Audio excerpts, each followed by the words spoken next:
जप करते हुए अपने पति और परिवार की अनुकूलता की पूजा करनी चाहिए। हमारे पति को सुबह अगर सर्विस में जाना है और हम अपने भगवान का पर्दा हटाकर पूजा शुरू करते हैं तो वो पूजा अधूरी मानी जाएगी। सबसे पहले अपने पति की अनुकूलता। गृहिणी का परम कर्तव्य है अपने पति में भगवान को देखना, अपने पुत्रों में भगवान को देखना।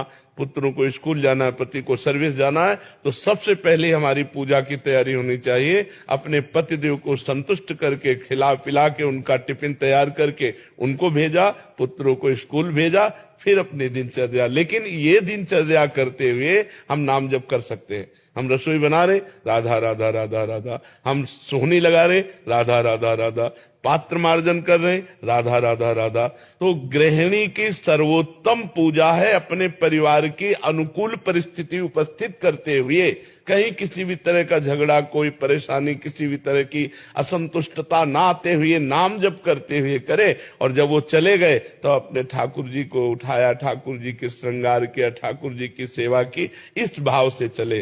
वो ये ध्यान रखे कि भगवान सब में है, केवल मूर्ति में ही नहीं है। सास ससुर में भी भगवान है, हमारे पति में भगवान है, और जो परिवार के सदस्य पति के हैं वो भी भगवान के ही स्वरूप हैं। हमारा ऐसा व्यवहार सबके प्रति होना चाहिए, किसी को तनिक भी असंतुष्टता या हमारी चेष्टा से दुख नहीं पहुंचना चाहिए। यही सबसे बड़ी भगवान की पूजा होगी। किसका प्रश्न? बच्चों को डांटती हूँ तो ऐसा लगता है कि उनको दुख ना लग गए। नहीं, ये हमारा कर्तव्य है।